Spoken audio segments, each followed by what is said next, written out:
வந்திருக்கிற ஒவ்வொரு பிள்ளைகளும் ஆராய்ந்து அறிந்திருக்கிறீர்கள் கர்த்தாவே. ஆண்டவரே, அவர்கள் குடும்பங்களில் ஆசீர்வாதம் ஒவ்வொரு தனிநபரும் கர்த்தாவே உங்களுடைய ஆசீர்வாதத்தை பெற்றுக்கொள்கிறார்கள். அவர்கள் வளமோடு வாழவும் ஆண்டவரே, உலகத்திற்கு முன்பதாகவும் உமக்கு முன்பதாகவும் ஆண்டவரே ஆசீர்வாதமாக வாழவும் ஆண்டவரே எங்களோடு இருந்து எங்களை ஆசீர்வதிக்கிறார்கள்.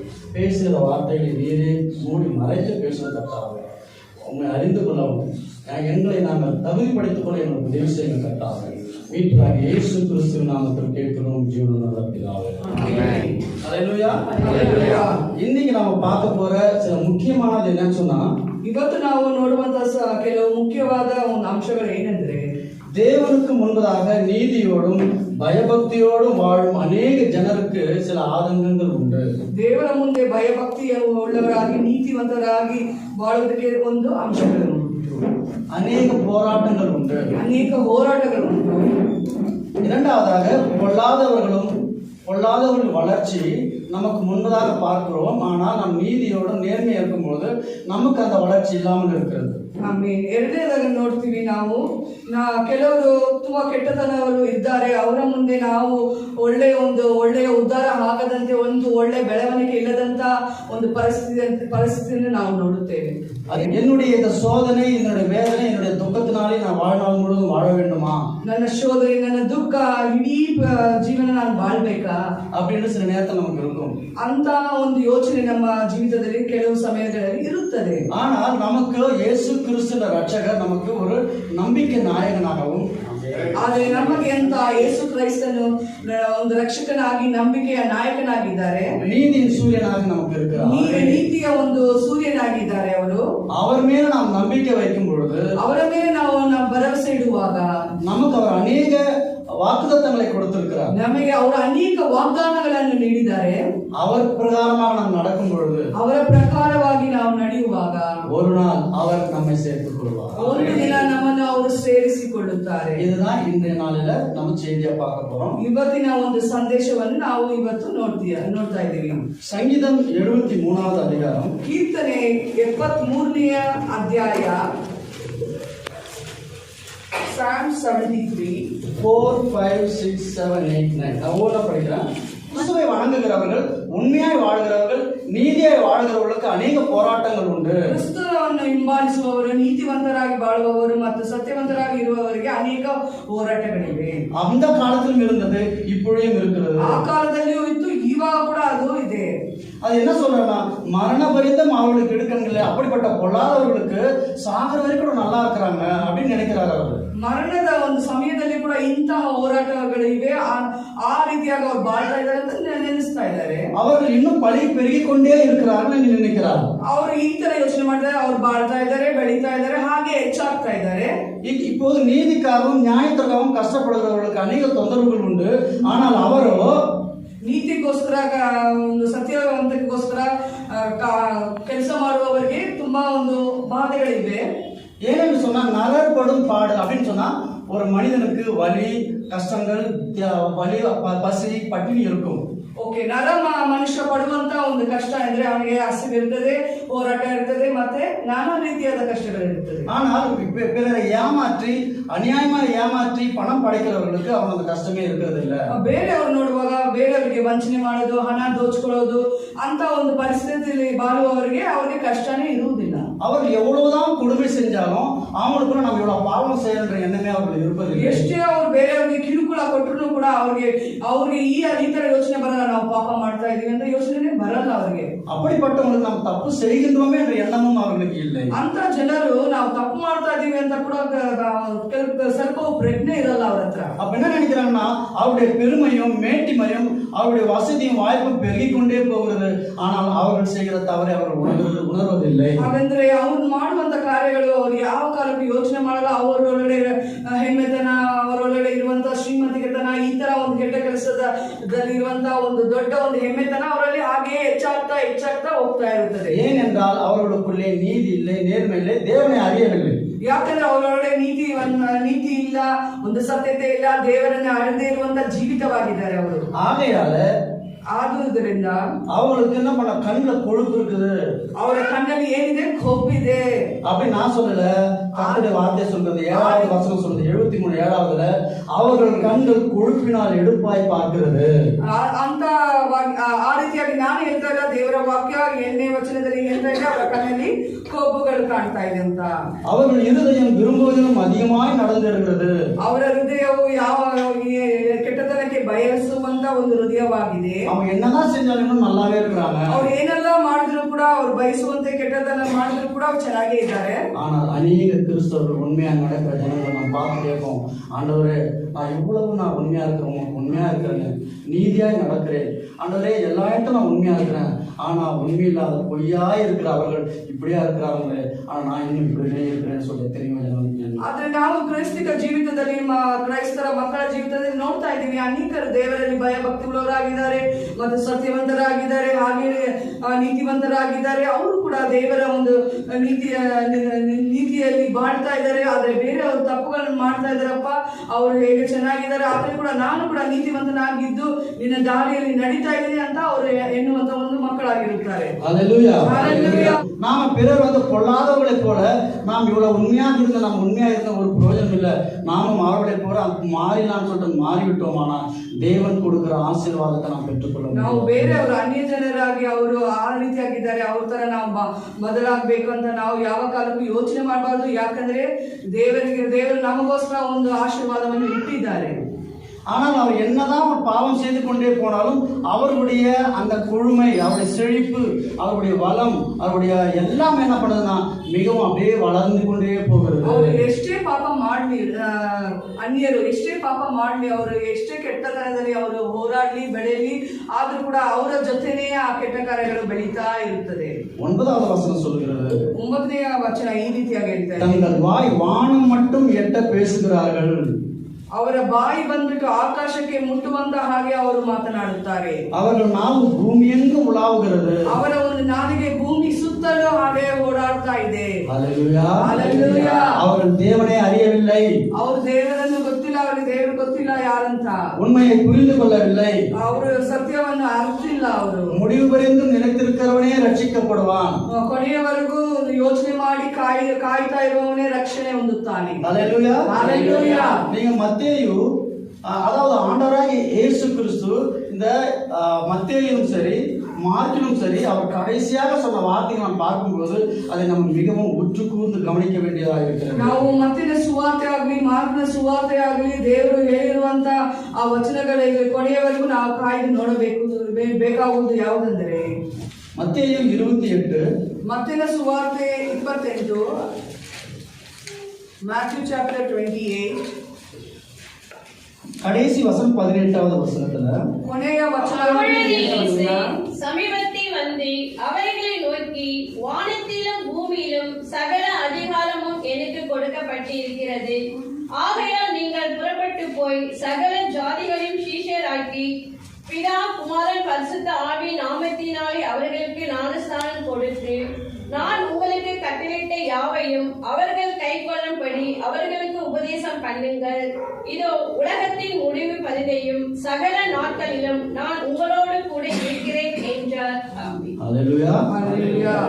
அப்பொழுது இயேசு சமீபத்தில் வந்து அவர்களை நோக்கி, ವಾನத்திலும் ಭೂಮಿக்கும் ಸಕಲ ಅಧಿಕಾರಂ எனக்கு கொடுக்கப்பட்டது. ಆವಾಗ ಯೇಸು ಸ್ವಾಮಿ ಸಮೀಪಕ್ಕೆ ಬಂದು ಆಕಾಶದಲ್ಲಿ ಭೂಮಿಯಲ್ಲೂ ನನಗೆ ಅಧಿಕಾರವನ್ನು ಕೊಟ್ಟಿದ್ದಾರೆ. இயேசு கிறிஸ்து பிறப்பதற்கு முன்பதாக எந்த மனிதனும் இது போல ஒரு அதிகாரத்தோடு பேசுவது வார்த்தை யாரும் இல்லை.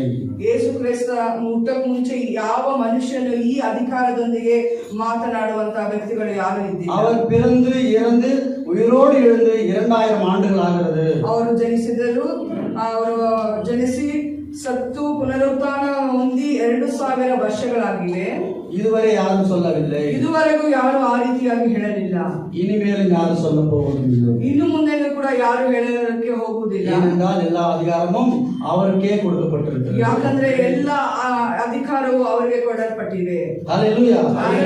கடைசி வசனம் சொல்றார், நான் உங்களுக்கு கட்டளையிட்ட யாவையும் அவர்கள் கைக்கொள்ளும்படி அவர்களுக்கு உபதேசம் பண்ணினார். ಕೊನೆಯದಾಗಿ ಹೇಳ್ತಾರೆ, ನಾನು ನಿಮಗೆ ಆಜ್ಞೆ ಕೊಟ್ಟಂತ ಹಾಗೆ ನೀವು ಕೈಕೊಂಡು ಅದನ್ನು ಮಾಡುವಂತವರಾಗಿರಬೇಕು ಅಂತ ಹೇಳ್ತಾ ಇದ್ದಾರೆ.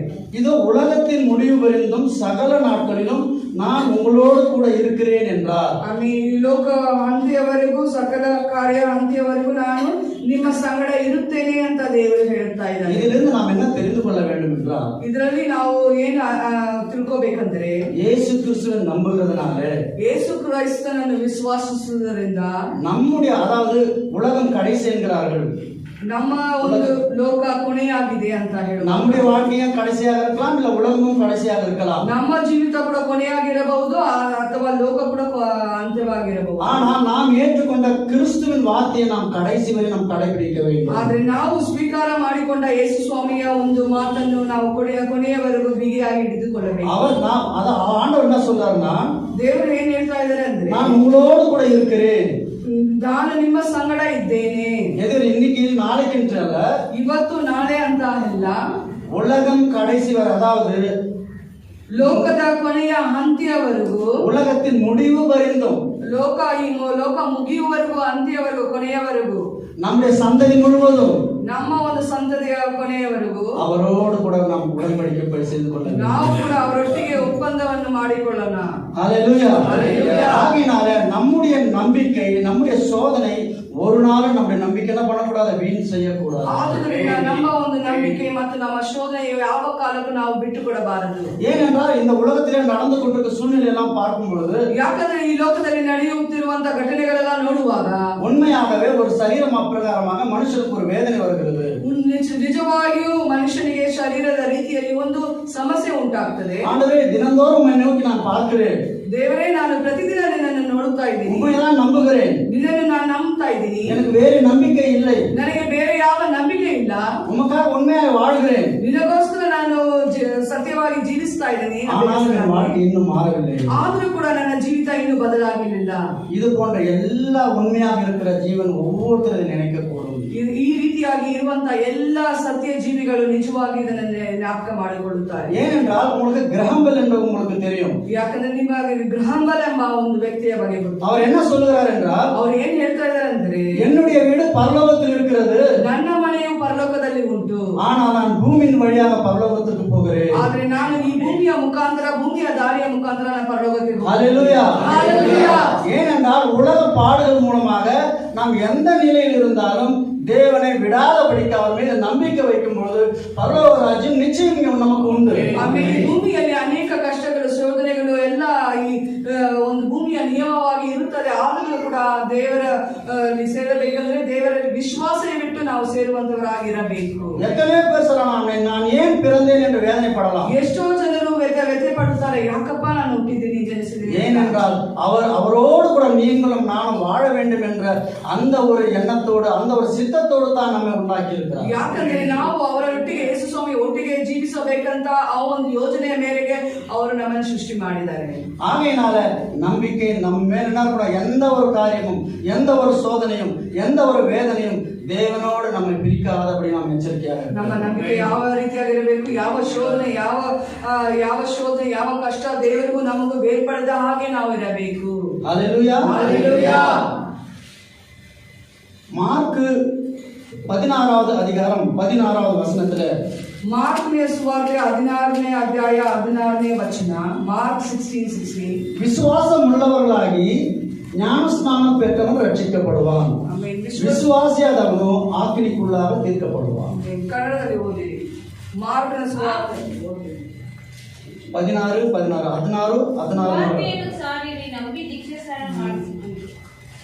ಸುವಾರ್ತೆಯನ್ನು ಸಾರಿರಿ, ನಂಬಿ ದೀಕ್ಷಾಸ್ನಾನ ಹೊಂದಿರಿ. ஹல்லேலூயா. ஹல்லேலூயா. அப்போது நமக்கு என்ன வேணும்? எல்லாரும் வருகிறார்களே, என் அப்பா சர்ச்சுக்கு போறாரு, நானும் போறேன், என் பாட்டி சர்ச்சுக்கு போறாங்க, நானும் போறேன்றாங்கல்ல, ஒவ்வொரு சிறிய பிள்ளைகளிலிருந்து ஒவ்வொருவரும், each one of you should repent and accept Jesus Christ as your ಪ್ರತಿ Savior. ಒಬ್ಬರು ಏನ್ ಮಾಡ್ಬೇಕು? ನಮ್ಮ ಅಜ್ಜ ಚರ್ಚ್ಗೆ ಹೋಗ್ತಾನೆ, ಅಜ್ಜಿ ಚರ್ಚ್ಗೆ ಹೋಗ್ತಾನೆ ಅಂತ ಅಲ್ಲ, ಪ್ರತಿ ಒಬ್ಬ ಮನುಕುಲನು ಏನ್ ಮಾಡ್ಬೇಕು? ದೇವರಲ್ಲಿ ಪಶ್ಚಾತ್ತಾಪ ಪಟ್ಟು ದೇವರ ಒಂದು ದೇವಾಲಯಕ್ಕೆ ಹೋಗುವಂತ ವ್ಯಕ್ತಿಗಳಾಗಿರಬೇಕು ರಕ್ಷಣೆಗಾಗಿ. ஹல்லேலூயா. ஹல்லேலூயா. 18வது, அதாவது அதே படிச்சுட்டு கொண்டே வரும்போது, அதாவது கர்த்தரை இயேசு கிறிஸ்துவை விசுவாசிக்கிற ஒவ்வொருவரும் என்ன செய்வாங்கன்னு சொன்னா, அவருடைய நாமத்தினாலே பிசாசுகளை துரத்துவார்கள், நவமான பாஷைகளை பேசுவார்கள். ಅಲ್ಲೇ ಕೆಳಗಡೆ ನಾವು ಓದುವಾಗ ಯೇಸು ಸ್ವಾಮಿಯನ್ನು ವಿಶ್ವಾಸಿಸುವವರು ಏನ್ ಮಾಡ್ತಾರೆ? ಸೈತಾನನ್ನು ಗದರಿಸಿ ಓಡಿಸುತ್ತಾರೆ ಮತ್ತು ನವ ಭಾಷೆಗಳಲ್ಲಿ ಮಾತನಾಡುತ್ತಾರೆ. ஆகையினால சிறிய பிள்ளைகள் சரி எல்லாரும் என்ன நினைக்கணும்னா அதை வந்து கர்த்தர் வந்து பாஸ்டருக்கு தான் சொல்லியிருக்காரு, பிஷப்புக்கு தான் சொல்லியிருக்காரு என்றால கிறிஸ்துவை ஏற்றுக்கொண்ட ஒவ்வொரு சிறிய பிள்ளைகளும் கூட அவருடைய நாமத்தை கொண்டு இன்னொருத்தருக்கு ஜெபம் பண்ணும்போது கர்த்தர் ஜெபத்தை கேட்கிறார். ಪಾಸ್ಟರ್ ಮಾಡಬೇಕು, ಬಿಷಪೇ ಮಾಡ್ಬೇಕಂತ ಇಲ್ಲ, ಅವರ ನಾಮದಲ್ಲಿ ಯಾರೆಲ್ಲ ಸೇರಿ ಬಂದು ವಿಶ್ವಾಸಿಸಿ ಪ್ರಾರ್ಥನೆ ಮಾಡ್ತಾರೆ, ಚಿಕ್ಕ ಮಕ್ಕಳಾಗಲಿ ದೊಡ್ಡವರಾಗಲಿ ನಿಜವಾಗ್ಲೂ ಒಂದು ಅದ್ಭುತ ನಡೆಯುತ್ತದೆ ಅವರ ನಾಮದಲ್ಲಿ. 19வது வசனம் என்ன சொல்லுகிறது என்றால் 19ನೇ ವಚನ ಏನ್ ಹೇಳ್ತಾ ಇದೆ ಅಂದ್ರೆ, இவ்விதமாய் கர்த்தர் அவர்களோடு பேசின பின்பு பரலோகத்திற்கு எடுத்துக் கொள்ளப்பட்டு தேவனுடைய வலது பாரிசத்தில் உட்கார்ந்தார். ಓದಿರಿ 19ನೇ ವಚನ. ಯೇಸು ಸ್ವಾಮಿಯು ಅವರ ಕೂಡ ಮಾತನಾಡಿದ ಮೇಲೆ ಆಕಾಶಕ್ಕೆ ಒಯ್ಯಲ್ಪಟ್ಟು ದೇವರ ಬಲಗಡೆಯಲ್ಲಿ ಆಸನಾರೂಢನಾದನು. ಆಮೇಲೆ ಯೇಸು ಸ್ವಾಮಿ ಅವರ ಬಲ ಪಾರ್ಶ್ವದಲ್ಲಿ ಕೂತ್ಕೊಂಡು ಪರಲೋಕದಲ್ಲಿ ಇದ್ದು ಆಸನರೂಢನಾಗಿ ಒಂದು ಸ್ಥಾನವನ್ನು ಹೊಂದಿಕೊಂಡರು. இதிலிருந்து நமக்கு என்ன தெரியுது? ಇದರಿಂದ ನಮ್ಗೆ ಏನು ಗೊತ್ತಾಗ್ತದೆ? இப்ப எத்தனை பேர் நம்ம வேலை செய்கிறோம்? ಇವಾಗ ಎಷ್ಟು ಜನ ನಾವು ಕೆಲಸ ಮಾಡ್ತಾ ಇದೀವಿ? நிறைய பேர் படிக்கிறோம். ತುಂಬಾ ಜನ ನಾವು ಓದಿ சில பேர் பிராக்டிக்கல் வந்து எழுதுவாங்க, ரெக்கார்ட் நோட். ಕೆಲವರು ಪ್ರಾಕ್ಟಿಕಲ್ ಆಗಿ ರೆಕಾರ್ಡ್ ನೋಟಲ್ಲಿ ಅವ್ರು ಬರೀತಾರೆ. ಆ ರೀತಿಯಾದ ಕೆಲಸ. சில டைம் இயர் ಎಂಡ್ என்ன ஆகும் சொன்னா ಕೆಲವು ಸಮಯದಲ್ಲಿ ಇಯರ್ ಎಂಡಿಂಗ್, ಈ ವರ್ಷ ಮುಗಿಯೋ ಸಮಯದಲ್ಲಿ எல்லாவற்றையும் எழுதி நாளைக்கே நீங்க ಸಬ್ಮಿಟ್ பண்ணணும்னு சொல்லுவாங்க. ಎಲ್ಲವನ್ನು ರಿಪೋರ್ಟ್ ಬರೆದು ನಾಳೆನೇ ನೀನು ಅದನ್ನ ಒಪ್ಪಿಸ್ಕೊಡ್ಬೇಕಂತ ಹೇಳ್ತಾರೆ ಕಂಪನಿಯಲ್ಲಿ. அப்போ அந்த ஸ்டூடெண்ட் என்ன செய்வாங்கன்னு சொன்னா ಅವಾಗ ಸ್ಟೂಡೆಂಟ್ ಏನ್ ಮಾಡ್ತಾರೆ ಅಂದ್ರೆ அதை எழுதி முடிக்கிறதுக்கு ஒரு நாள் நைட் எல்லாம் எழுதுவாங்க. ಆ ವಿದ್ಯಾರ್ಥಿ ಏನ್ ಮಾಡ್ತಾನೆ, ಕೊನೆಯ ದಿನ ಆಯ್ತು ಆ ರಿಪೋರ್ಟ್ ಎಲ್ಲ ಬರೆದು ಕೊಡಕ್ಕೆ ಸಬ್ಮಿಟ್ ಮಾಡಕ್ಕೆ ಒಂದು ಇಡೀ ರಾತ್ರಿ ಎಲ್ಲ ಕೂತ್ಕೊಳ್ತಾನೆ. அந்த பாதி எழுதிட்டு கொஞ்ச நேரம் படுக்கலாமா நினைச்சா படுத்தாங்கன்னா தூங்கிடுவாங்க. ಅರ್ಧ ಬರ್ದ್ಬಿಟ್ಟು ಸ್ವಲ್ಪ ನಿದ್ದೆ ಮಾಡೋಣ ಅಂತ ಯೋಚನೆ ಮಾಡಿ ನಿದ್ದೆ ಮಾಡಕ್ಕೆ ಹೋದ್ರೆ ಅವನು ನಿದ್ದೆ ಮಾಡ್ಬಿಡ್ತಾನೆ. மறுநாள் அவங்க ரெக்கார்ட் நோட் சப்மிட் பண்ண முடியாது. ಮಾರನೇ ದಿನ ಅವ್ನು ರೆಕಾರ್ಡ್ ನೋಟ್ ಅನ್ನು ಸಬ್ಮಿಟ್ ಮಾಡಿ வந்து பெயிண்டிங் வேலையோ எந்த வேலையை செய்யும் பொழுது ನೈಟ್ ಎಲ್ಲ ನಾನು ಬಣ್ಣ ಹೊಡೆಯುವ ಒಂದು ಕೆಲಸ ಮಾಡ್ತಾ ಇದ್ರು, ಬೇರೆ ಕೆಲಸ ಇದ್ರು ಕೂಡ வேலை செய்யறவங்க கொஞ்ச நேரம் உட்காருன்னு சொன்னா உட்கார மாட்டார்கள். ಕೆಲಸ ಮಾಡುವ ವ್ಯಕ್ತಿಗಳನ್ನು ಸ್ವಲ್ಪ ಸಮಯ ಒಂದು ರೆಸ್ಟ್ ಮಾಡ್ಕೊಂಡ್ರೆ ಅವ್ರು ಕೂತ್ಕೊಳ್ಳಲ್ಲ. ஏன்னா அந்த வேலையை தொடர்ந்து செய்ய முடியாது. ಯಾಕಂದ್ರೆ ಆ ಕೆಲಸವನ್ನು ಹಾಗೆ ಅವರು ಕಂಟಿನ್ಯೂಸ್ ಆಗಿ ಮಾಡಕ್ ಆಗುದಿಲ್ಲ. ஆனா மார்க்ல என்ன இருக்குதுன்னா ಆದ್ರೆ ಮಾರ್ಕ್ ಅಲ್ಲಿ ಏನ್ ಇದೆ ಅಂದ್ರೆ ಸುವಾರ್ತೆಯಲ್ಲಿ இவ்விதமாய் கர்த்தர் அவர்களுடனே பேசின பின்பு பரலோகத்திற்கு எடுத்துக் கொள்ளப்பட்டு தேவனுடைய வலது பாரிசத்தில் உட்கார்ந்தார். ಇದೆಲ್ಲ ಅವರು ದೇವರು ಯೇಸು ಸ್ವಾಮಿ ಹಂಚಿ ಮಾತೆಲ್ಲ ಹೇಳಿದ ಮೇಲೆ ಅವರು ತಂದೆಯ ಬಲಪಾರ್ಶ್ವದಲ್ಲಿ ಕೂತ್ಕೊಂಡ್ರು. ஏனென்றால் அவர் வேலையை முடித்து விட்டார். ಯಾಕಂದ್ರೆ ಅವರ ಕೆಲಸವು ಮುಗಿಯಿತು. அவர் பூமிக்கு வந்த காரியத்தை முடித்து விட்டார். ಅವರು ಭೂಲೋಕಕ್ಕೆ ಬಂದಂತ ಕಾರ್ಯ ಕೆಲಸವನ್ನು ಮುಗಿಸಿಬಿಟ್ಟರು. மனிதர்களுக்காக தன்னுடைய உயிரை அர்ப்பணம் செய்து உயிரோடு எழுந்து அவர்கள் மனிதர்களை ரட்சித்து விட்டார். ಮನುಷ್ಯನಿಗೋಸ್ಕರ ಅವರ ಜೀವನವನ್ನು ಅರ್ಪಣೆ ಮಾಡಿ ಮನುಷ್ಯನಿಗೋಸ್ಕರ ಎಲ್ಲ ಒಳ್ಳೆ ಸಹಾಯ ಮಾಡಿ ಅವರು ಹೋದ್ರು. இனிமேல் அவருக்கு வேலை இல்லை. ಇನ್ನು ಮುಂದೆ ಅವರಿಗೆ ಯಾವ ಕೆಲಸ ಇಲ್ಲ. ஆகையினாலே இயேசு கிறிஸ்து தேவன் அவருடைய பிதா கொடுத்த வேலை எல்லாவற்றையும் முடித்து ಆದುದರಿಂದ ಯೇಸು ಸ್ವಾಮಿ ತಂದೆ ಕೊಟ್ಟಂತ ಕೆಲಸವನ್ನು ಎಲ್ಲವನ್ನು ಮುಗಿಸಿ ஒரு துளியும் குறை இல்லாமல் ಯಾವ ಕಾಲಕ್ಕೂ ಕೊಂಚ ಕೂಡ ಯಾವ ಒಂದು ಕೆಲಸ ಬಿಡದೆ ಹಾಗೆ கர்த்தர் கிறிஸ்து சொல்கிறார், நான் செய்கிற யாவது ஒன்றும் என்னுடைய பிரயாசத்தில் செய்யாதபடி என் பிதா எதை சொன்னாரோ அதைத்தான் நான் செய்கிறேன், குமாரன் செய்கிறார், தானாக எதையும் செய்யவில்லை என்று சொல்லுகிறார். ಯೇಸು ಸ್ವಾಮಿ ಹೇಳ್ತಾ ಇದ್ದಾರೆ, ನನ್ನ ತಂದೆ ಕೊಟ್ಟಂತ ಕೆಲಸವನ್ನು ಅವರ ಚಿತ್ತವಾಗಿ ನಾನು ಮಾಡಿದ್ದೀನಿ, ಯಾವ ಕಾಲಕ್ಕೂ ನನ್ನ ಯೋಚನೆ ಮೇರೆಗೆ ನಾನು ಮಾಡುವುದಿಲ್ಲ, ನನ್ನ ತಂದೆಯ ಚಿತ್ತದಂತೆ ನಾನು ಮಾಡಿದ್ದೀನಿ ಅಂತ ಯೇಸು ಸ್ವಾಮಿ அவருடைய வேலையை முடித்து விட்டார். ಆದುದರಿಂದ ಅವರ ಯೇಸು ಸ್ವಾಮಿ ಅವರ ಕೆಲಸ ಮುಗಿಸಿದರು. ஹல்லேலூயா. இப்போது அவரை ஏற்றுக்கொண்டு அவரை உண்மை என்று இப்போ நம்ம யாரும் ஆண்டவரை கிறிஸ்துவை பார்க்கவில்லை, ஆனால் நம்புகிறோம், ஆனால் காணாமல் நாம் விசுவாசிக்கிறவர் நீங்களும் நானும் பாக்கியவான்கள். ನಾವು ಯೇಸು ಸ್ವಾಮಿಯನ್ನು ನೋಡಿಲ್ಲ, ದೇವರು ಹೇಳಿದಂತ ಒಂದು ಕಾರ್ಯಗಳನ್ನು ನಾವು ಕೇಳಿ ವಿಶ್ವಾಸಿಸಿ ಅದನ್ನು ಹೊಂದುತ್ತಾ ಇದ್ದೀವಿ, ನಾವೇ ಭಾಗ್ಯವಂತರು. ஆகையினால கிரகம்பல் என்ன சொல்கிறார், அதே போல நீங்களும் நானும்.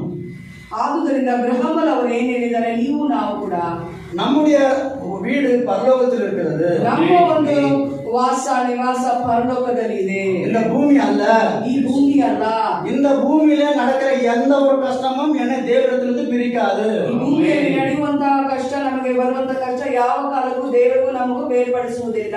இங்கே நடக்கிற எல்லா பிரச்சனையும் தாங்கிக் கொள்ள தேவனே என்னோடு இரும் சொல்ல நம்ம தேவனிடத்தில் கேட்க ಇಲ್ಲಿ வேண்டும். ಭೂಮಿ ಮೇಲೆ ನಡೆಯುವಂತ ಎಲ್ಲಾ ಸಮಸ್ಯೆಗೆ ಎಲ್ಲಾ ಕಷ್ಟಕ್ಕೆ ದೇವರೇ ನನಗೆ ಸಹಾಯ ಮಾಡು, ನಾನು ಅದನ್ನು ಸಹಿಸಿಕೊಳ್ಳಬೇಕಂತ ನಾವು ಕೇಳುತ್ತೀವಿ. கிறிஸ்தவர்களுக்கு இந்த பூமி ஒரு பரீட்சை ஒரு மாதிரி, ಕ್ರೈಸ್ತರಿಗೆ ಈ ಭೂಮಿ ಬಂದ್ಬಿಟ್ಟು ಒಂದು ಪರೀಕ್ಷೆಯ ಹಾಗೆ ஒரு ಇದೆ, எக்ஸாம் ஹால் மாதிரி. ಒಂದು ಪರೀಕ್ಷೆ ಬರೆಯುವಂತ ಒಂದು ಕೋಣೆಯಾಗಿದೆ. நம்முடைய வாழ்க்கை முழுவதுமாகவே பரீட்சையாகவே இருக்கிறது. ನಮ್ಮ ಜೀವಿತದ ಇಡೀ ನಮಗೆ ಪರೀಕ್ಷೆ ಆಗಿದೆ.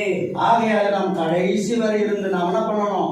ஆண்டவருக்கு உண்மையாக வாழ வேண்டும். ಆದ್ದರಿಂದ ಕೊನೆಯವರೆಗೂ ಇದು ನಾವು ಏನ್ ಮಾಡ್ಬೇಕು? ದೇವರಿಗೆ ನಂಬಿಕಸ್ಥರಾಗಿ ಮಾಡಬೇಕು. எபிரேயர் 10வது அதிகாரம் 10வது வசனம். ಎಬ್ರಿಯರ ಪುಸ್ತಕ 10:10 ನೋಡುವಾಗ Hebrew 10:10 இயேசு கிறிஸ்துவுடைய ஒரே சரீரம் ஒரே தரம் பலியிடப்பட்டதினாலே அந்த சித்தத்தின்படி நாம் பரிசுத்தமாக்கப்பட்டிருக்கிறோம்.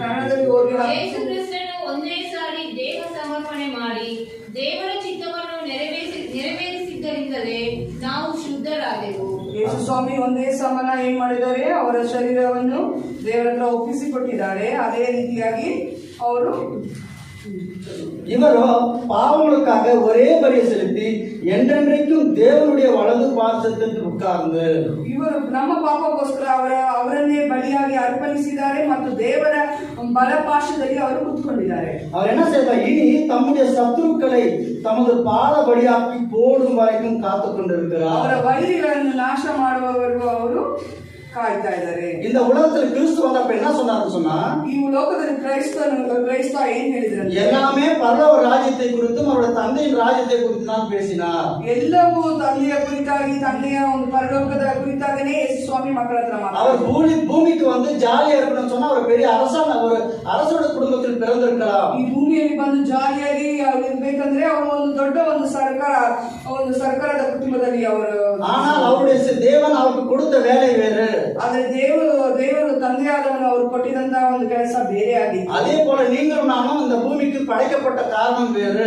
ಅದೇ ರೀತಿಯಾಗಿ ನಾವು ಈ ಭೂಮಿ ಮೇಲೆ ಉಂಟಾದಂತ ಒಂದು ಉದ್ದೇಶ ಬೇರೆ. ஏனென்றால் அவருடைய சித்தத்தை செய்ய வேண்டும். ಯಾಕಂದ್ರೆ ಅವರ ಚಿತ್ತವನ್ನು ನಾವು ಮಾಡಬೇಕು. அவருடைய சித்தம் என்னது? ಅವರ ಚಿತ್ತ ಯಾವುದು? ஒருவர் நேசிக்கிறது, ಒಬ್ಬರಿಗೊಬ್ಬರನ್ನು ಪ್ರೀತಿ ತೋರಿಸುವುದು, இன்னொரு கஷ்டத்தை நாம் புரிந்து கொள்கிறது, ಪರರ ಕಷ್ಟವನ್ನು ನಾವು ಅರ್ಥ ಮಾಡಿಕೊಳ್ಳುವುದು. அதாவது யாருன்னே தெரியாது, ஆனால் பிறர் படும் கஷ்டங்களுக்கு நம்ம பார்த்தோம், ஐயோ அவங்க எதுவும் தெரியலப்பா, போய் தான் ஹெல்ப் பண்ணப்பான்னு சொல்லுவோம் சில பேர். ಕೆಲವರು ಏನ್ ಮಾಡ್ತೀವಿ? ಬೇರೆಯವ್ರನ್ನ ಮಾಧ್ಯಮದಿಂದ ಹೋಗ್ತೀವಿ, ಅವ್ರು ಯಾರಂತ ನಮ್ಗೆ ಗೊತ್ತಾಗುದಿಲ್ಲ, ಆದ್ರೂ ಕೂಡ ಅವ್ರು ಪಡುವಂತ ಕಷ್ಟಕ್ಕೆ ನಾವು ಸಹಾಯಕರಾಗಿರಬೇಕು ಅಂತ ಯೋಚನೆ ಮಾಡ್ತೀವಿ. அதான் கர்த்தர் சொல்கிறார், உங்களை நேசிக்கிறவர்கள் நேசிக்கிறதுல என்ன பயன் உண்டு? ಆಮೇಲೆ ಕರ್ತರು ಹೇಳ್ತಾರೆ, ನೀವು ಪ್ರೀತಿ ಮಾಡುವವರನ್ನೇ ಪ್ರೀತಿ ಮಾಡ್ತಾ ಇದ್ರೆ ಏನು ಒಂದು ಪ್ರಯೋಜನ? உங்களை துக்கப்படுத்துவர்களையும் உங்களை காயப்படுத்துவர்களையும் நேசிக்க கற்றுக்கொண்டால் தானே உண்மையான தேவனுடைய பிள்ளைகள். ನಿಮ್ಮನ್ನು ಗಾಯಪಡಿಸುವವರಾಗಲಿ ದುಃಖಪಡಿಸುವವರಾಗಲಿ ಅವರನ್ನು ಪ್ರೀತಿ ಮಾಡಿದ್ರೆ ಒಂದು ಅರ್ಥ ಇದೆ. ஆகினால நாம் உலகத்தின் படி எல்லா மனுஷனை போல நம்ம நேசிக்கிறவரை நாம் நேசிக்கும் பொழுது ஒரு பலனும் கிடைக்காது. ಅದೇ ರೀತಿಯಾಗಿ ಲೋಕದಲ್ಲಿ ಇರುವಂತಹ ವ್ಯಕ್ತಿಗಳು ಯಾವ ರೀತಿ ಇರ್ತಾರೆ, ಅವರನ್ನೇ ಅವರು ಪ್ರೀತಿ ಮಾಡುವವರನ್ನೇ ಪ್ರೀತಿ ಮಾಡ್ತಾ ಇದ್ರೆ ಆ ರೀತಿಯಾಗಿ ನಾವು ಮಾಡಿದ್ರೆ ಏನು ಪ್ರಯೋಜನ ಇಲ್ಲ.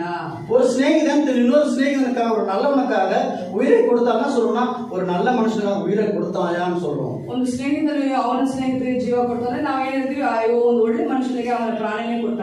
அப்ப அந்த உயிருக்கு ஒரு மரியாதை இருக்கிறது, ஒரு மகத்துவம் இருக்கிறது. ಆ ಒಂದು ಉಸಿರಿಗೆ ಒಂದು ಮಹತ್ವ ಇದೆ, ಒಂದು ಮರ್ಯಾದೆ ಗೌರವ ಇದೆ. ஆனால் அதை விட பெரியதாக ಅದಕ್ಕಿಂತ ಶ್ರೇಷ್ಠವಾದದ್ದು ದೊಡ್ಡದಾಗುವುದು, நீங்களும் நானும் பாவியாக நமக்காக அவர் பலியானார். ನಾವು ಪಾಪಿಯಾಗಿರುವಾಗ ನಮಗೋಸ್ಕರ ಯೇಸು ಸ್ವಾಮಿ ಬಲಿಯಾದ. அல்லேலூயா. நம்மிடத்தில் எதையும் எதிர்பார்க்கவில்லை, ನಮ್ಮಲ್ಲಿ ಯಾವುದು ಎದುರು ನೋಡ್ತಾ ಇಲ್ಲ ಯೇಸು ಸ್ವಾಮಿ. ஆனாலும் நம்மை அவர் மீட்டுக் கொள்ளும்படியாக ನಮ್ಮನ್ನು ಅವರು ರಕ್ಷಿಸಿದಕ್ಕೋಸ್ಕರ நம்முடைய பாவங்களை எல்லாம் அவர் கணக்கில் வைக்காமல் ನಮ್ಮ ಪಾಪವನ್ನು ಅವರು ಲೆಕ್ಕಕ್ಕೆ ಇಡದೆ நம்ம எல்லாம் மீட்டுக் கொள்ளும்படியாக ನಮ್ಮನ್ನೆಲ್ಲ ಬಿಡುಗಡೆ ಮಾಡಲಿಕ್ಕೆ அவர் சிலுவையிலே மரித்தார். ಅವರು ಶಿಲುಬೆಯಲ್ಲಿ ಮರಣ ಹೊಂದಿದರು. அவர் ரத்தத்தினாலே ಅವರ ರಸದ ಮುಖಾಂತರ நாம் கழுவி நம்மை நீதிமானாக்கி இருக்கிறார். ನಮ್ಮನ್ನು ತೊಳೆದು ನೀತಿವಂತರಾಗಿ ಮಾಡಿದ್ದಾರೆ. ஆகையினால இனி நாம் பாவிகள் அல்ல, ಆದುದರಿಂದ ಇನ್ನು ಮುಂದೆ ನಾವು ಪಾಪಿ ಅಲ್ಲ, நாமெல்லாம் நீதிமான்கள். ನಾವೆಲ್ಲ ನೀತಿವಂತರು. அல்லேலூயா. அல்லேலூயா. இந்த நீதிமான்களை நீதிமான்களாகவே வாழ்ந்து பரலோக ராஜ்யத்துக்கு போகும்போது அங்கே நீதிமான்களாகவே இருக்கிறார்கள், எல்லாம் பரிசுத்தவான்கள்.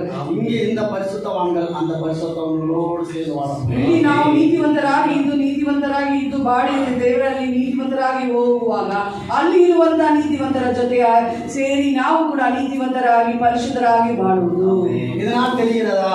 இதெல்லாம் பார்த்தா என்னன்னு சொன்னா, இங்கே பரிசுத்தமா வாழ வேண்டிய அவசியம் என்னவென்றால் அங்கே பரிசுத்தவான்கள் இருக்கிறார்கள். தேவன் பரிசுத்தர், நாமும் அங்கே போவதற்கு லகுவாக இருக்கும். ಇಲ್ಲಿ ನಾವು ಪರಿಶುದ್ಧರಾಗಿ ಇದ್ದುಕೊಂಡು ಬಾಳಿ ಮೇಲೆ ಹೋಗುವಾಗ ಅದರ ಅರ್ಥ ಏನಂದ್ರೆ ಅಲ್ಲಿ ಕೂಡ ಪರಿಶುದ್ಧರು ಇದ್ದಾರೆ, ನೀತಿವಂತರು ಇದ್ದಾರೆ. ಅವರ ಒಟ್ಟಿಗೆ ಸೇರಿ ನಾವು ಕೂಡ ಪರಿಶುದ್ಧರಾಗಿ ನೀತಿವಂತರಾಗಿ ಬಾಳುವಕ್ಕೋಸ್ಕರನೇ ನಾವು ನೀತಿವಂತರಾಗಿರಬೇಕು. அப்போ நீங்க சில பேர் பிரயாணம் போகும்போது, ಕೆಲವರು ನೀವು ಪ್ರಯಾಣ ಮಾಡುವಾಗ ಲೆಸ್ ಲಗೇಜ್ ಮೋರ್ ಕಂಫರ್ಟಬಲ್. ನೀವೇನ್ ಮಾಡ್ತೀರಾ, ಲಗೇಜ್ ಕಡಿಮೆ ತಗೊಂಡು ನೀವು ಚೆನ್ನಾಗಿ ಕಂಫರ್ಟಬಲ್ ಆಗಿ ಹೋಗಲಿಕ್ಕೆ ಬಯಸ್ತೀರಾ. ನಿಮ್ಮ ಹತ್ರ ವೆಯ್ಟ್ ಕಡಿಮೆ ಇದ್ರೆ ನೀವು ಪ್ರಯಾಣ ಮಾಡೋದಕ್ಕೆ ನಿಮಗೆ ಆರಾಮಾಗಿ ಹೋಗ್ಬೋದು. பாரத இடத்துல லகேஜ் கம்மியா இருந்தா நீங்க ஆறாமாக லகுவாக போகலாம் பிரயாணத்தை. இப்போ நான் வந்து ஒரு 10 பேக் என் கையில வைத்துக்கொண்டு ஒரு பஸ்ல நான் பிரயாணம் போறேன்னு சொன்னா எல்லாத்தையும் மூட்டை முடிச்சு எடுத்துட்டு நான் சீட்ல உட்காந்து ஏறும் போதும் இறங்கும் போதும் நான் படுற பாடு பாக்குறவங்க என்ன பார்த்து ஐயோ பாவம் சொல்லுவாங்க. ನನ್ನ ಕೈಯಲ್ಲಿ ಸುಮಾರು 2 ಕೈಯಲ್ಲಿ 5 ಬ್ಯಾಗ್ಗಳನ್ನು ಇಟ್ಟು ಎಲ್ಲವನ್ನು ಮೂಟೆ ಕಟ್ಕೊಂಡು ನಾನು ಬಸ್ ಅನ್ನು ಹತ್ತಿ ಪ್ರಯಾಣ ಮಾಡುವಾಗ ಎಲ್ಲ ಅಯ್ಯೋ ಪಾಪ ಎಷ್ಟು ಈ ವ್ಯಕ್ತಿ ಇಷ್ಟು ಬ್ಯಾಗ್ ಇಟ್ಕೊಂಡಿದ್ದಾನೆ, ಪ್ರಯಾಣ ಮಾಡ್ತಾ ಇದ್ದಾನೆ, ಕಷ್ಟಪಡ್ತಾ ಇದ್ದಾನೆ ಅಂತ ಯೋಚನೆ ಮಾಡ್ತಾರೆ. ஆனா ஒரு காலேஜ் பையன் பாருங்க, ஒரு நோட் கூட சும்மா பெண்ணை மாட்டி போவான். ಅದೇ ಒಂದು ಕಾಲೇಜ್ ಹುಡುಗ ನೋಡಿ ಅವ್ನು ಸುಮ್ಮನೆ ಒಂದು ಬ್ಯಾಗ್ ಒಳಗಡೆ ಒಂದು ನೋಟು ಪೆನ್ ಇಟ್ಕೊಂಡು ಜಾಲಿಯಾಗಿ ಹೋಗ್ತಾನೆ. இது ஒரு நல்ல எக்ஸாம்பிள். காலேஜ் பஸ் புக் எடுத்துட்டு போக மாட்டாங்க. ಒಳ್ಳೆ ಉದಾಹರಣೆ ಏನಂದ್ರೆ ಕಾಲೇಜ್ ಮಕ್ಕಳು ಹುಡುಗರು ಬುಕ್ಕೆ ತಗೊಂಡು ಹೋಗುದಿಲ್ಲ. ஏன்னா ஃப்ரீ ಬರ್ಡ್, ಯಾಕಂದ್ರೆ ಅವರು ಹಾಗೆ ಸ್ವಾತಂತ್ರ್ಯ ಪಕ್ಷಿಯಾಗಿರುತ್ತಾರೆ. அதே போல நாமும் பாவம் என்ற கட்டுகள் மூட்டையில் இல்லாதபடி கர்த்தருக்கு முன்னாடி வெயிட்லெஸ்ஸா இருந்தோம்னா ஈஸியா போலாம். ಅದೇ ರೀತಿಯಾಗಿ ನಾವು ಕೂಡ ಪಾಪದ ಒಂದು ಮೂಟೆ ಇಡದ ಹಾಗೆ ಹೊತ್ಕೊಳ್ಳದೆ ಹಾಗೆ ದೇವರಲ್ಲಿ ನಾವು ಹಾಗೆ ಒಂದು ವೆಯ್ಟ್ಲೆಸ್ ಆಗಿ ನಾವು ಹೋಗಬಹುದು. ஹல்லேலூயா, ஹல்லேலூயா. இந்த மெசேஜ் இவ்வளவு நேரம் கேட்கிறதுல என்ன தெரியுதுன்னு சொன்னா, நமக்குள்ள எவ்வளவு பாடுகள் இருந்தாலும் நமக்குள்ள ஒரு பிசினஸ், ஒரு ஆக்டிவிட்டி. ಈ ಮೆಸೇಜ್ ಕೇಳುವಂತ ಉದ್ದೇಶ ಏನಂದ್ರೆ ನಮ್ಮೊಳಗಡೆ ಎಷ್ಟೇ ಕಷ್ಟ, ಭಾರ, ದುಃಖ ಇದ್ರೂ ಕೂಡ ನಾವು ಅದನ್ನೆಲ್ಲ ತ್ಯಜಿಸಿ ಹಾಕಿ ನಾವು ಭಾರವನ್ನು ದೇವರ ಮೇಲೆ ಇಟ್ಟು ಭಾರ ಇಲ್ಲದ ಒಂದು ವ್ಯಕ್ತಿಗಳಾಗಿ ನಾವು ಜೀವಿಸಬೇಕು. கொஞ்சம் நம்ம திருப்பி அப்படி பாக்குறோம். ಕೆಲವು ನಾವು ಸ್ವಲ್ಪ ತಿರುಗಿ ನೋಡುವಾಗ, உலகத்தை திருப்பி பாக்குறோம், ಈ ಲೋಕವನ್ನು ತಿರುಗಿ ನೋಡುವಾಗ அப்போது பொய் சொல்றோம், பொய் சொல்லிக் கொண்டே இருக்கிறார்கள். ಅವಾಗ ಸುಳ್ಳು ಆಡುವವನು ಸುಳ್ಳು ಆಡ್ತಾ ಇದ್ದಾನೆ, ஏமாற்றுகிறவர்கள் ஏமாற்றிக் கொண்டே இருக்கிறார்கள், ವಂಚನೆ ಮಾಡುವವನು ವಂಚನೆ ಮಾಡ್ತಾ ಇದ್ದಾನೆ, கொள்ளை செய்கிறவர்கள் கொள்ளை செய்து கொண்டே இருக்கிறார்கள், ಕಳ್ಳನ್ನು ಕದಿತಾನೆ ಇದ್ದಾನೆ, ஏமாற்றுகிறவர்கள் ஏமாற்றிக் கொண்டே இருக்கிறார்கள். ಯಾಮಾರಿಸುವವನು ಯಾಮಾರಿಸ್ತಾ ಇದೆ. அவர்களுடைய டெஸ்டினேஷன் அவர்களுக்கு தெரியவில்லை. ಅವರ ಒಂದು ದಾರಿ, ಹೋಗುವಂತ ದಾರಿ ಅವ್ರಿಗೆ ಗೊತ್ತಿಲ್ಲ. அவர்கள் போக வேண்டிய இடமே தெரியவில்லை. ಅವರು ಹೋಗಿ ಮುಟ್ಟುವಂತ ಸ್ಥಳ ಅವರಿಗೆ ಗೊತ್ತಿಲ್ಲ. அதனால் தான் பாவிகளாகவே வாழ்ந்து கொண்டிருக்கிறார்கள். ಆದುದರಿಂದ ಅವರು ಪಾಪಿಗಳಾಗಿಯೇ ಜೀವಿಸ್ತಾ ಇದ್ದಾರೆ. ஆனால் உங்களுக்கும் எனக்கும் கர்த்தர் வேதத்தை கொடுத்திருக்கிறார். ನಿಮಗೂ ನನಗೆ ದೇವರು ಏನ್ ಮಾಡಿದ್ದಾರೆ, ಈ ವೇದ ವಚನವನ್ನು ಕೊಟ್ಟಿದ್ದಾರೆ. அவர் யார் என்று நமக்கு அறிய செய்திருக்கிறார். ಅವರು ಯಾರಂತ ನಮಗೆ ಪರಿಚಯ ಮಾಡಿ ಕೊಟ್ಟಿದ್ದಾರೆ. நீதியாய் நடக்கும்போது என்ன பலன் உண்டு என்று நமக்கு சொல்லி இருக்கிறார். ನೀತಿವಂತರಾಗಿ ನೀವು ನಡೆಯುವಾಗ ಯಾವ ಫಲ ಇದೆ ಅಂತ ಹೇಳಿ, ஏனென்றால் வானத்துக்கும் பூமிக்கும் சகல அதிகாரம் அவரிடத்தில் உண்டு. ಯಾಕಂದ್ರೆ ಆಕಾಶಕ್ಕೂ ಭೂಮಿಗೂ ಸಕಲ ಅಧಿಕಾರ ಅವರಿಗೆ ಉಂಟು.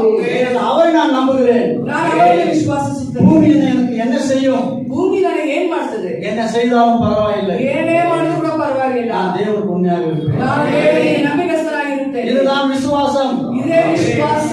ஹல்லேலூயா, ஹல்லேலூயா.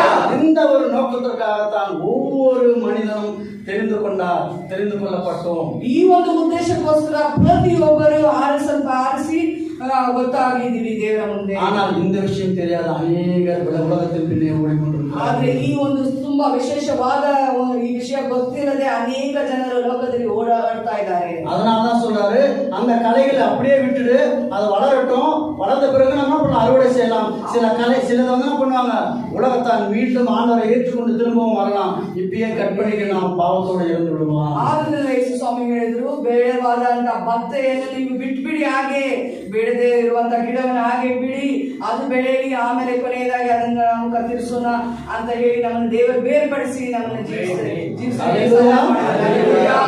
நம்முடைய வீடு எங்க இருக்குன்னா பரலோகத்தில் இருக்கிறது. ನಮ್ಮ ಮನೆ ಎಲ್ಲಿದೆ? ಪರಲೋಕದಲ್ಲಿ ಇದೆ. நம்முடைய உள்ளத்துல அந்த எண்ணம் இருக்கணும். ನಮ್ಮ ಹೃದಯದಲ್ಲಿ ಯಾವಾಗಲೂ ಅದು ಇರಬೇಕು, ಆ ಯೋಚನೆ. வேதனை வரட்டும், ವೇದನೆ ವ್ಯಥೆಗಳು, வியாதிகள் வரட்டும். ರೋಗಗಳು ಬರಲಿ. யோபுக்கு இல்லாத வேதனைகளா? ಯೋಬಗೆ ಇದ್ದಂತ ಒಂದು ವೇದನೆನ, யோபுக்கு இல்லாத பாடுகளா? ಯೋಬಗೆ ಇದ್ದಂತ ಒಂದು ಕಷ್ಟನ. யோபு கர்த்தர் முன்னாடி அவன் நீதிமானாக காணப்பட்டான். ಯೋಬನು ಕರ್ತನ ಮುಂದೆ ನೀತಿವಂತನಾಗಿ ಕಾಣಲ್ಪಟ್ಟ. நாம் தேவனுக்கு முன்பதாக நீதிமான்களாக இருக்கிறோமா? ನಾವು ದೇವರ ಮುಂದೆ ನೀತಿವಂತರಾಗಿ ಇದ್ದೀಗ முயற்சி செய்து கொண்டிருக்கிறோம். ನಾವು ಪ್ರಯತ್ನ ಮಾಡ್ತಾ ಇದ್ದೀವಿ. அதுதான் கிறிஸ்தவம். ಕ್ರಿಸ್ತನು. அல்லேலூயா. அல்லேலூயா. அந்த நம்பிக்கை என்கிற அந்த ஓட்டத்தோடு நம்ம ஆண்டவரை நோக்கி ஓடிக்கொண்டு போகும்போது நம்முடைய வாழ்க்கை என்கிற ஓட்டம் அழகாக இருக்கும். ಆ ನಂಬಿಕೆ ಎಂಬ ಓಟದಲ್ಲಿ ನಾವು ಓಡುತ್ತಾ ಇದ್ರೆ, ಯೇಸು ಸ್ವಾಮಿ ನಂಬಿಕೆ ಓಡ್ತಾ ಇದ್ರೆ ಆ ಜೀವಿತ ತುಂಬಾ ಸುಂದರವಾಗಿರುತ್ತದೆ. அல்லேலூயா. அல்லேலூயா.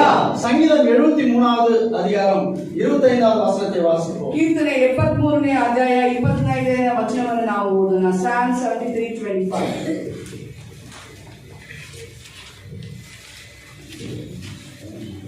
என் மாம்சமும் என் இருதயமும் மாண்டு போய் 25 பரலோகத்தில் உம்மை அல்லாமல் எனக்கு யார் உண்டு? பூலோகத்தில் உம்மை தவிர எனக்கு வேற விருப்பம் இல்லை. அல்லேலூயா. அல்லேಲೂಯಾ. ಪರಲೋಕದಲ್ಲಿ ನನಗೆ ನೀನಲ್ಲದೆ ಮತ್ತಾರು ಅವಶ್ಯ, ಇಹಲೋಕದಲ್ಲಿ ನಿನ್ನನ್ನಲ್ಲದೆ ಇನ್ನಾರನ್ನು ಬಯಸುವುದಿಲ್ಲ. இதே அதிகாரத்துல 4லிருந்து 9வது வசனங்கள் வரை அவர் என்ன பண்றாருன்னா, அவருடைய கஷ்டத்தை அவர் பார்க்குற அந்த உண்மையானதை பார்த்துட்டு, உலகத்தை பார்த்துட்டு, கர்த்தர் முன்னாடி இருந்து பார்த்துட்டு, ஐயோ இவ்வளவு வேதனை இருக்குது ஆண்டவரே, நீ எதுவும் செய்ய மாட்டீங்கன்னு கேட்கிறாரு. ஆனால் 25வது வசனத்துல என்ன சொல்றாரு பாத்தீங்கன்னா, ಇದೇ ವಚನದಲ್ಲಿ ನಾವು 3ರಿಂದ 9ವರೆಗೂ ನೋಡುವಾಗ ಕಷ್ಟಗಳು ಉಂಟು, ಕಷ್ಟದ ಹಾದಿ ಮತ್ತು ಎಲ್ಲ ನಾನಾ ರೀತಿಯಾದ ಕಷ್ಟಗಳು ಉಂಟು ಅಂತ ನಾವು ನೋಡ್ತಾ ಇದ್ದೀವಿ. ಅದೇ ರೀತಿಯಲ್ಲಿ 25ನೇ ವಚನದಲ್ಲಿ ಅವರು ಏನು ಹೇಳ್ತಾ ಇದ್ದಾರೆ? பரலோகத்தில் உண்மை இல்லாமல் எனக்கு யார் உண்டு? ಪರಲೋಕದಲ್ಲಿ ನಿನ್ನ ಹೊರತು ನನಗೆ ಯಾರಿದ್ದಾರೆ? அவர் ஒருத்தர் தான் இருக்கிறார். அல்லேலூயா. அல்லேலூயா. பூலோகத்தில் உண்மை தவிர எனக்கு வேற விருப்பம் இல்லை. ಭೂಲೋಕದಲ್ಲಿ ನಿನ್ನ ಹೊರತು ನನಗೆ ಬೇರೆ ಯಾವ ಆಸೆನೂ ಇಲ್ಲ. அவர் அதாவது இந்த சங்கீதத்தை எழுதினவர் சொல்றாரு, உலகத்தில் வேறு விருப்பம் இல்லை என்று. ಈ ಗೀತೆಯನ್ನು ಬರೆದಂತ ವ್ಯಕ್ತಿ ಹೇಳ್ತಾ ಇದ್ದಾರೆ, ಈ ಭೂಲೋಕದಲ್ಲಿ ಯಾವ ಒಂದು ಆಸೆ ಇಲ್ಲ. நம்ம பார்த்து கேட்கலாம், நமக்கு இந்த உலகத்தில் என்ன விருப்பம் இல்லை? ನಾವು ನಮ್ಮನ್ನೇ ನೋಡಿ ಪ್ರಶ್ನೆ ಮಾಡ್ಕೊಳ್ಳೋಣ, ಈ ಲೋಕದಲ್ಲಿ ನನಗೆ ಆಸೆ ಆಗಿರುವಂತ ಕಾರ್ಯ ಏನು? ஏனென்றால் நம்ம உலகத்தின் ஆசைக்கு அப்படி திரும்பி பார்த்தோம்னு சொன்னா கர்த்தருடைய என்ன பண்ண விட்டுடுவோம். ಲೋಕದ ಆಸೆ ಹೊಂದಿಕೊಂಡು ನಾವು ಹಾಗೆ ತಿರುಗಿ ನೋಡಿದ್ರೆ ದೇವರನ್ನು ನಾವು ಬಿಟ್ಟು. It is like an accident. ಅದು ಒಂದು ಅಪಘಾತ ಆಗಿದೆ. எப்படின்னு சொன்னா, ஒரு வண்டி நல்லா 70 ஓட்டுற ஒரு பைக் ஓட்டுறவன் ஒரே செகண்ட் அப்படி திரும்பி பார்த்து ஆயிடும். ಒಂದು ಒಳ್ಳೆ ಬೈಕ್ ಓಡಿಸುವ ಒಳ್ಳೆ ಬೈಕ್ ಓಡುವಂತ ಒಂದು ಒಳ್ಳೆ ವ್ಯಕ್ತಿ ಏನ್ ಮಾಡ್ತಾರೆ, ಹಾಗೆ ತಿರುಗಿ ನೋಡಿದ್ರೆ ಏನಾಗ್ತದೆ ಅವನಿಗೆ? ஆக்சிடென்ட் ஆயிடுது. அவனுக்கு அபகாத்த ஆகுது. அதே போல உலகத்தின் ஆசைகளையும் உலகத்தின் மேன்மைகளையும் அப்படியே திரும்பி பார்த்து அவன் கார் வச்சிருக்கான், வீடு வாங்கினான், ஒரு 2 அபார்ட்மெண்ட் வாங்கியிருக்கான், அங்க ஒரு இடம் இருக்குப்பா, அங்க ஒரு 2 ஏக்கர் இருக்குது, இதெல்லாம் அவன் சொல்ல நமக்கு, அதாவது கர்த்தர் என்ன சொல்றாருன்னா, உன் தேவைகளை சந்திக்கிற தேவன்.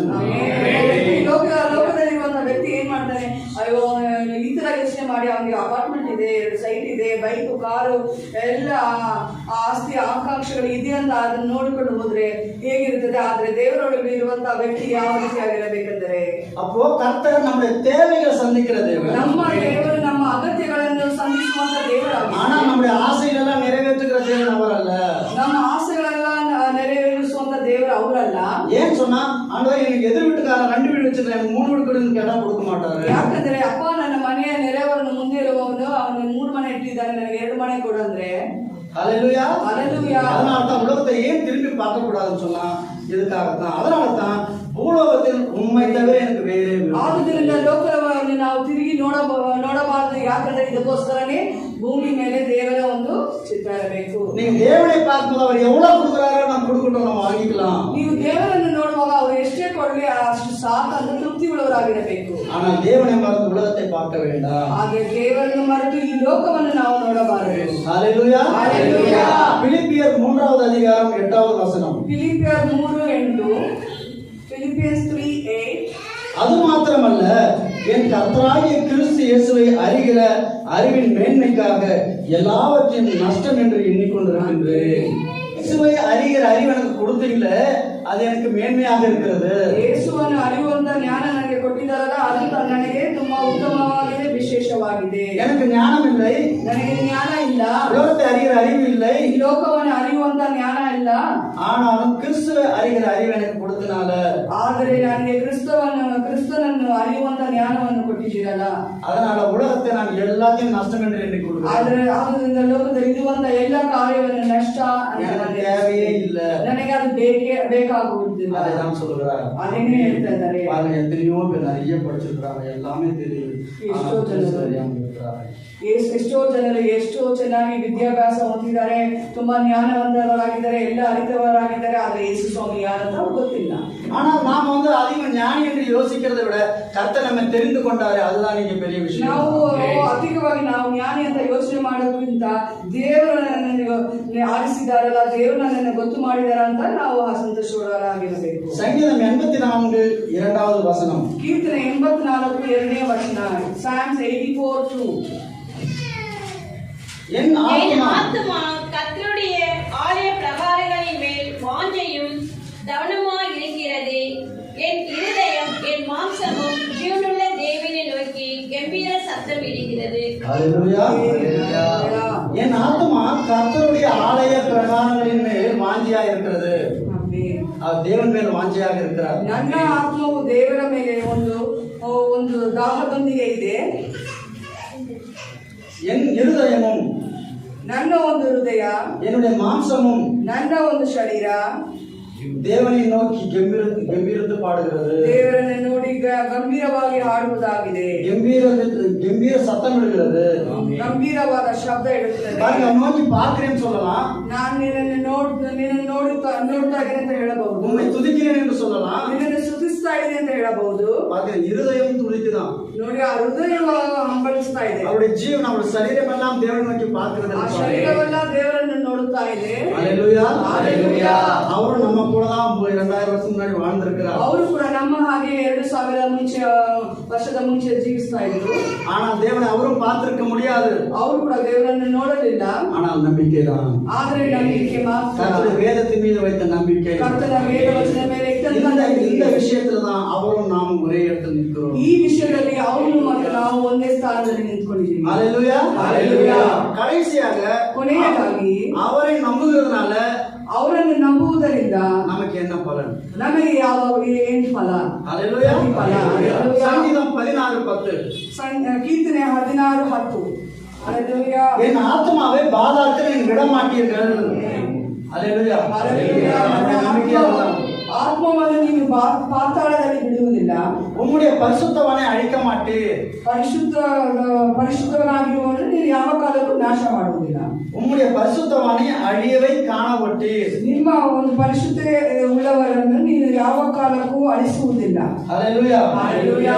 இந்த நம்பிக்கை தான் கர்த்தர் உங்களையும் என்னையும் ஒரே இடத்தில் நின்று கொண்டு வானத்தையும் பூமியும் உண்டாக்கின தேவன் உங்களை என்னை ஆசீர்வதித்தார். ஆகையினால கிறிஸ்து இயேசு சொன்னதைப் போல, ಆದ್ದರಿಂದ ಕ್ರಿಸ್ತ ಯೇಸು ಹೇಳಿದ ಹಾಗೆ, உலகத்தின் கடைசி வரைந்து உங்களோடு கூட இருப்பேன். ಈ ಲೋಕದ ಕೊನೆಯ ಹಂತವರೆಗೂ ನಾನು ನಿಮ್ಮ ಸಂಗಡ ಇರುತ್ತೇನೆ. கடைசியில் நம்மோடு கூட இருக்கிறேன் என்று சொல்லியிருக்கிறார். ಕೊನೆಯದಾಗಿ ನಮ್ಮೊಟ್ಟಿಗೆ ಇರುತ್ತೇನೆ ಅಂತ ಹೇಳಿದ್ದಾರೆ ಅವರು. அவரை நம்புறதுனால நம்ம பாதாளத்துக்கு விட மாட்டார். ಅವರನ್ನು ನಂಬಿದೀವಿ ನಾವು, ಯಾವ ಕಾಲಕ್ಕೂ ನಮಗೆ ಪಾತಾಳಕ್ಕೆ ಅವರು ಬಿಡುವುದಿಲ್ಲ. ஹல்லேலூயா, ஹல்லேலூயா. ஆகையினால பாடுகள் நமக்கு வரட்டும், ஆனால் தேவன் நம்மோடு கூட இருக்கிறார். ಆದ್ದರಿಂದ ಕಷ್ಟಗಳು ನಮ್ಮನ್ನು ಮುಟ್ಟಿಕೊಂಡಲ್ಲಿ ಇರಲಿ, ಆದರೂ ಕೂಡ ದೇವರು ನಮ್ಮೊಟ್ಟಿಗೆ ಇದ್ದಾರೆ. நாம் கண்களை மூடி ನಾವು ಕಣ್ಣುಗಳನ್ನು